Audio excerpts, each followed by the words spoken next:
Assalamualaikum warahmatullahi wabarakatuh. Si Bucil pengen es krim Mitsue katanya. Yuk kita. Bab 2195 sampai bab 2196. Saat dia sedang berbicara, ibu di belakang bertanya dengan rasa ingin tahu, ngomong-ngomong, Fugui, namamu Li Fugui, adikmu Li Xiuling. Bagaimana adikmu bisa dipanggil Su Wanwan? Li Fugui tersenyum dan berkata, dia yang terakhir. Ada catatan di tubuhnya ketika dia dijemput, memberitahu kami bahwa nama belakangnya adalah Su, dan saat itu sudah larut malam ketika dia dijemput, jadi dia menamainya Su Wanwan. Dimu dan Yuzen mendengar dari Li Fugui mengatakan ini, mereka semua membuang senyuman di wajah mereka. Yuzen menghela nafas dengan suara rendah.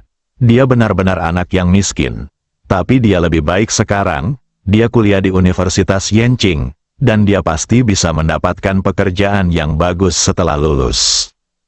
Kata-kata Yuzen membuahkan hasil. Bunga-bunga tertawa terbahak-bahak.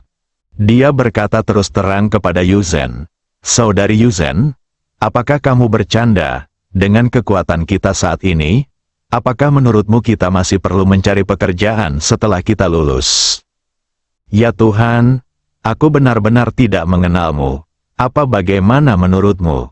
Ketika Yuzen mendengar ini, dia kembali sadar, menamparkan keningnya dengan ringan, dan berkata sambil tersenyum, "Lihat otakku, bagaimana aku masih bisa melakukan ini? Lupakan saja. Bahkan dengan aset Fugui saat ini jika kamu mencabut sehelai rambut dari tubuhmu, Wanwan akan bisa hidup nyaman selama sisa hidupnya." Huaduo tersenyum, lalu berkata terus terang kepada Li Fugui, "Fugui, jika tidak alamat hotel tempat kita akan menginap dan memintanya untuk datang agar kita bisa makan bersama di siang hari." Li Fugui dengan cepat melambaikan tangannya, "Lupakan. Mari kita tunggu sampai setelah makan siang. Aku akan pergi cari dia. Pertama, aku ingin memberinya kejutan. Kedua, seperti yang kamu tahu, ada banyak orang yang menghadiri makan malam kali ini, dan targetnya terlalu besar. Aku khawatir jika dia ikut kami, itu akan mudah baginya, beberapa masalah yang tidak perlu." Li Fugui masih sangat berhati-hati. Dia mempertimbangkan segala sesuatu yang tidak pernah dipertimbangkan oleh Huaduo dan yang lainnya. Setelah mendengar kata-kata Li Fugui, Huaduo secara alami menyadari hal ini dan buru-buru mengangguk dan berkata, "Ya, apa yang kamu katakan masuk akal. Oke, setelah makan siang, beritahu aku ketika kamu lewat. Aku akan menyiapkan hadiah kecil untuk Wanwan kalau begitu." Yuzen, Jenny dan Dimu juga dengan cepat tersenyum pada Li Fugui dan berkata, "Dan kami." Li Fugui menolak satu persatu. "Jangan, meskipun kamu ingin memberikan hadiah, kamu harus menunggu sampai kita mendapatkan 99 cermin pengembalian kali ini. Setelah misi selesai, kamu bisa memberikan apapun yang kamu ingin berikan padanya. Selesai.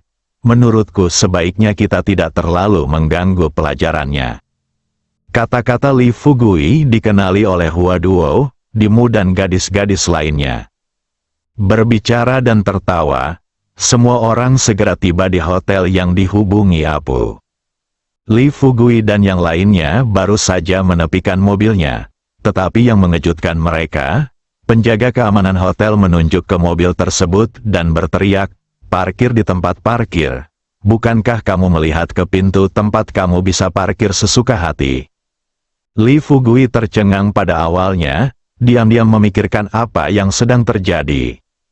Hotel di depan Anda bisa dikatakan sebagai salah satu dari sedikit hotel bintang 5 di kota Yanjing. Menurut akal sehat, ketika ada tamu datang, hal pertama yang harus dilakukan staf hotel adalah bergegas maju dan membantu tamu tersebut mobil diparkir. Tapi sekarang, pihak lain sebenarnya meminta mereka memarkir mobil di tempat parkir. Tepat ketika Li Fugui tidak tahu harus menjawab apa, tiba-tiba penjaga keamanan datang langsung ke jendela mobil dan mengetuk jendela mobil dengan jarinya. Li Fugui baru saja menurunkan kaca jendela mobil. Tanpa diduga, penjaga keamanan berkata dengan wajah dingin, "Apakah kamu tidak mendengar apa yang baru saja saya katakan? Pergi dan parkir mobil di tempat parkir di sana dan kembalilah." Li Fugui mungkin sebenarnya meminta Hua Duo untuk mengemudikan mobilnya ke tempat parkir dan memarkirnya sebelum kembali. Tapi sekarang, Li Fugui merasa kesal saat melihat wajah pihak lain selesai berbicara. Dia langsung mengeluarkan kunci mobil. Lalu turun dari bus, dia berkata kepada gadis-gadis di dalam mobil, "Keluar dari mobil dulu." Setelah mengatakan itu, Li Fugui mengalihkan perhatiannya ke penjaga keamanan dan melemparkan kunci mobil. "Ini, parkirkan mobil untuk kami." Penjaga juga berkata saat ini tertegun. Dia melirik kunci mobil di tangannya, lalu menatap Li Fugui. Kemudian, dia berbalik dan melihat ke mobil 7 tempat duduk di depannya. Dia tertegun selama beberapa detik. Petugas keamanan kemudian mencibir dan berkata, "Tunggu sebentar, apakah saya mendengar Anda dengan benar?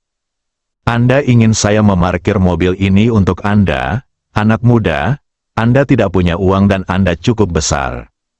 Mobil kecil rusak seharga kurang dari 100.000 yuan. Sekarang Anda membawa beberapa gadis ke hotel Ningan kami untuk pamer, dan Anda ingin saya membantu Anda memarkir mobil. Haha, luar biasa. Anda benar-benar luar biasa. Bicara saja padaku dan panggil aku kakak, atau minta gadis cantik di sekitarmu memanggilku baik, maka aku akan membantumu." Li Fugui akhirnya mengerti kenapa satpam itu begitu sombong. Ditulis bersama, pasalnya, mobil yang dibawa Apu untuk menjemput mereka kali ini terlalu murah. Setelah menyadari hal ini, Li Fugui tidak bisa menahan tawa dan berkata, "Apakah kamu tahu satu kata?" Penjaga keamanan melemparkan kunci mobil ke tangannya dan bertanya dengan sikap arogan, "Kata-kata apa?" Li Fugui berkata terus terang, "Mata anjing merendahkan orang lain." Penjaga keamanan itu langsung menjadi marah, membuang senyuman di wajahnya, mengepalkan tinjunya, menatap Li Fugui, dan bertanya dengan keras, "Nak, apa yang kamu bicarakan? Untuk mengatakan apa yang baru saja kamu katakan padaku lagi." Saat itu, Apu, Awei, Chang Qiong dan lainnya datang. Mobil itu berhenti begitu saja. Apu bergegas. Sebelum dia bisa berdiri kokoh, dia buru-buru bertanya pada Li Fugui, "Kapten Li, apa yang terjadi?" Li Fugui tersenyum santai dan berkata, "Tidak apa-apa, tanyakan saja padanya." Penjaga keamanan itu memarahi dengan wajah gelap, "Kalian begitu spesial apa kita bersama?" Begitu satpam mengatakan ini, Apu menamparkan wajah satpam itu tanpa memikirkannya. Terdengar suara nyaring, dan satpam itu terjatuh sebelum dia sempat pulih. Di tanah, Li Fugui melambaikan tangannya dan berkata sambil tersenyum, "Apu, jangan impulsif. Jika kamu bertengkar dengan orang seperti ini, bukankah tanganmu akan kotor? Tidak apa-apa, kamu bisa membawa Direktur Hua dan yang lainnya masuk dulu, dan aku akan memberikannya padamu." Dia masuk akal. Hua Duo mendengar apa yang dikatakan Li Fugui. Sambil berbalik dan berjalan menuju hotel, dia berbisik kepada Li Fugui, "Fugui, jangan bunuh orang sembarangan." Li Fugui menyeringai dan berkata, "Jangan khawatir, saya tidak akan membunuh orang sekarang, saya hanya akan membunuh orang." Hua Duo memutar matanya lebar-lebar pada Li Fugui. Lalu dia berkata kepada Apu dan Awei yang langsung terpana, "Ayo pergi, kalian yang memimpin, serahkan saja pada Fugui." Wajah Apu dipenuhi dengan kata malu. Adapun Awei, dia melangkah maju dan dengan ragu berkata kepada Li Fugui, "Kapten Li, kenapa kamu tidak masuk dulu? Saya akan menangani masalah sepele seperti itu." Li Fugui sebenarnya tinggal di sini untuk memberi pelajaran kepada penjaga keamanan. Kedua, dia ingin belajar tentang kota Yanjing melalui kejadian ini. Bagaimanapun, dia masih akan mencari Jiu-Jiu Yijing di Universitas Yanjing. Selama periode ini, dia pasti akan menghadapi banyak masalah besar di sini. Cari tahu sebelumnya, hal ini juga dapat menghindari banyak masalah yang tidak perlu. Asafutida, masuklah dulu, jangan khawatir. Aku tidak akan kesulitan menyerahkan tempat ini kepadaku. Saat ini, Huaduo, yang telah berjalan keluar beberapa meter, juga tersenyum dan berkata, Asafutida, kemarilah. Hal semacam ini, ayo Fugui, ayo kita lakukan. Dia mungkin sedang berada di laut akhir-akhir ini dan dia bosan. Asafutida tidak bisa lagi berbicara terlalu banyak omong kosong. Sebelum pergi, dia berbisik kepada Li Fugui. Kapten Li, jika Anda butuh sesuatu, Anda bisa masuk dan menemui saya kapan saja. Setelah semua orang memasuki hotel, Li Fugui melihat ke arah penjaga keamanan yang masih tergeletak di tanah dan belum pulih. Dia perlahan melangkah maju, berjongkok di sampingnya, dan bertanya, "Bagaimana? Apakah kamu merasa sangat nyaman sekarang?" Otak penjaga keamanan pusing, matanya dipenuhi bintang-bintang kecil. Ketika mendengar Li Fugui berbicara, dia berbalik dengan cepat dan akhirnya melihat posisi Li Fugui dengan jelas. Tiba-tiba dia mengulurkan tangannya dan meraih pergelangan kaki Li Fugui, membunuh, membunuh. Teriakan kedua belum juga keluar. Li Fugui dengan lembut meletakkan jarinya di leher penjaga keamanan itu. Penjaga keamanan yang berteriak sekeras-kerasnya tiba-tiba kehilangan suaranya. Dia berani membuka mulutnya, tapi tidak ada satupun suara yang keluar dari mulutnya. Li Fugui tersenyum dan berkata kepadanya terus terang, "Kamu berteriak, teruslah berteriak. Lihat apa yang bisa kamu lakukan, dan bunuh orang. Sejujurnya, jika aku benar-benar ingin membunuhmu, kamu pasti sudah mati sekarang. Jika kamu tidak ingin mati, berdirilah sekarang, ikuti aku ke mobil, dan jawablah beberapa pertanyaanku. Apa yang akan terjadi padamu jika kamu berani berteriak? Kamu sendiri yang memikirkannya." Penjaga keamanan melihat mata Li Fugui dengan jelas. Dia tidak bisa menahan diri untuk tidak bergidik. Saat itulah dia samar-samar menyadari bahwa dia telah menyinggung orang yang salah hari ini. Tapi tidak ada yang bisa dilakukan, sepertinya sudah terlambat untuk menyesalinya sekarang. Setelah buru-buru bangkit dari tanah, satpam itu mengangguk terlebih dahulu, lalu mengarahkan jarinya ke tenggorokannya dan mulai membuat gerakan acak di udara dengan tangannya. Li Fugui melihat ini, dia tersenyum dan bertanya, "Ada apa?" "Melihatmu sekarang, apakah kamu ingin bicara?" Saat Li Fugui berjalan menuju mobil, dia berkata kepada penjaga keamanan, "Masuk ke mobil bersama saya, dan saya akan membiarkan Anda berbicara lagi." Penjaga keamanan tidak punya pilihan selain mengikuti Li Fugui ke dalam mobil dengan patuh. Setelah pintu mobil ditutup, penjaga keamanan itu sudah menangis, dan dia terus menunjuk ke tenggorokannya sambil mencekik Li Fugui.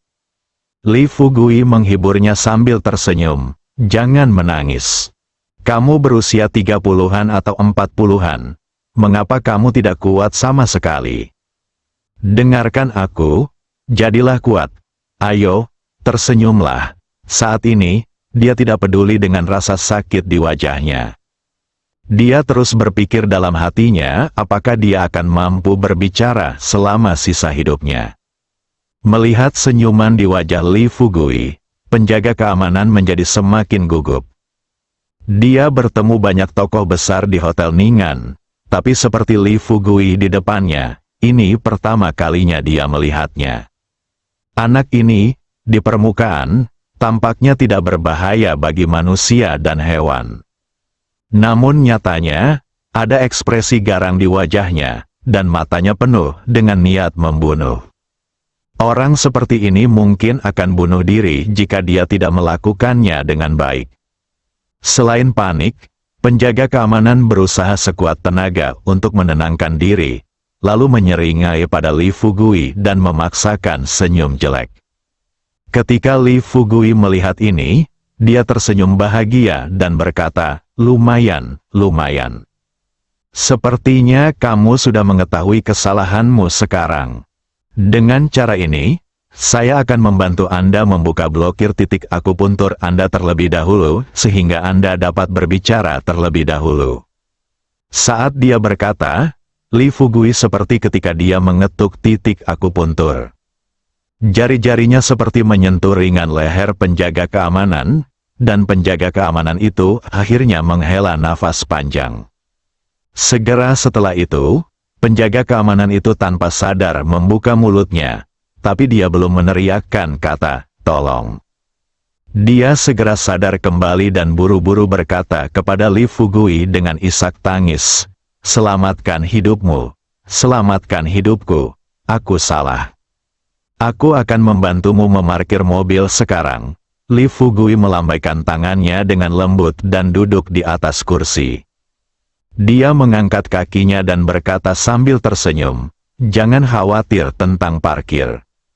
Izinkan saya menanyakan sesuatu, siapa yang mengelola hotel ini?" Penjaga keamanan berbalik dan mengikuti hotel Ningan yang terkenal di atas hotel toko besar melihatnya sekilas. Lalu berkata dengan bibir gemetar, "Ya." Dibuka oleh Ning Dingdang, putri tertua dari keluarga Ning.